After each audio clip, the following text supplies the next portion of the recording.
Pampanga po yung 1316. Ang nakalagay po dito, ganun na lamang ang pag-ibig ng Diyos sa sanlibutan. Alang umaga mga kapatid, so nandito tayo ngayon sa SM Tila Bastagan, San Fernando, Pampanga. Good morning po! Ngayon, dito tayo maghahanap ng pagbibigyan natin na ito. Okay? The G! Ito. Subukan natin ito.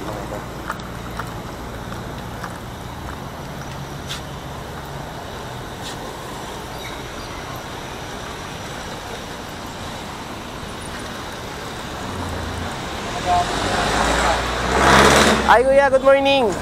Isa pa akong vlogger na galing ng Aurora. Aurora pa. Opo. So ano po kayo? Tricycle driver? Tama po. Ayun. Iiwan ko na pag pulang na ito. Sige. Pag masagot ng tama, kuya ha. So, isa po akong born again Christian. So, ang ipapabasa ko sa inyo, kuya, ay isang verse sa Bible. Sana makuha nyo. So, ano na mauna, kuya ha, kung sasabihin sa kanya. Ano pong nilalaman niya? Ali, ito po siya, pero may ibig sabihin po kasi yan sa Bible. Ano po yung ibig sabihin niyan sa Bible? Pasensya na po kasi nag-share po ako ng salita ng Diyos kasi na pag nasagot ay kahit pa paano po makatulong.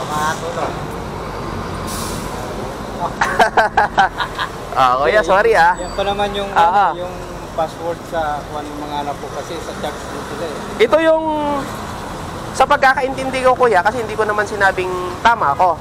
Sa pagkakaintindi ko lang dito, ito yung password natin para maligtas sa mundong ito. I mean, lahat po kasi tayo mamamatay. Dadating ang panahon na talagang mawawala tayo kuya. Pero ito yung ano natin. I-share ka na lang po mamaya. Kuya, ikaw naman. Ano po yung ibig sabihin yan? Versikulo tayo. Pa? Versikulo. Opo, versikulo.